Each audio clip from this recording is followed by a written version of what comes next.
내가 문재인 대통령에게 이전 비용 문제를 부탁하려고 만나는 일은 절대 없을 것이다. 윤석열 대통령 당선인이 21일 저녁 핵심 참모들에게 한 말이라고 한다. 청와대가 대통령 집무실 용산 이전에 대해 무리하다고 발표한 직후 내부 회의에서 윤 당선인은 이건 새 정부 출범 준비를 방해하는 게 아니냐며 이렇게 말했다고 인수위 관계자가 22일 전했다. 안타깝습니다. 협조를 거부하신다면 강제할 방법이 없습니다. 전날 청와대 발표에 대한 윤 당선인 측의 공식 입장은 이 정도였다. 하지만 윤 당선인의 실제 반응은 격앙에 가까웠다고 한다. 한 핵심 참모는 윤 당선인의 첫 마디가 통이동 사무실에서 더 있겠다. 그게 여의치 않다면 작게 가건물을 지어도 좋다는 것이었다고 전했다. 청와대를 향한 감정도 드러냈다고 한다. 윤 당선인이 집무실 이전은 당연히 인수인계를 해야 하는 업무인데 이걸 막겠다는 건 새 정부 출범을 방해하겠다는 의도라며 그들이 아무리 방해를 해도 절대로 청와대는 안 들어간다. 이렇게 청와대로 가는 건 권력에 눌리는 것이라고 했다는 것이다.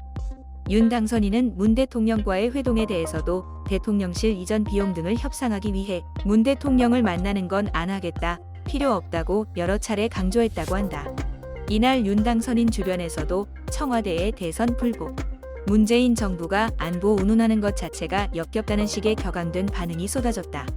윤 당선인 측은 5월 10일 취임 이후에도 현재의 통이동 사무실을 임시 대통령 집무실로 사용하는 방안을 검토하기 시작했다.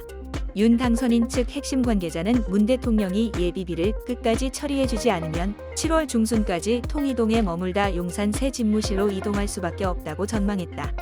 윤 당선인 측은 용산 집무실로 이전하기 전까지 서초동 자택에서 통이동 사무실을 오가며 대통령직을 수행하고 국가 위기 발생 시 청와대나 국방부의 벙커를 임시로 쓰는 시나리오를 유력하게 검토하고 있다.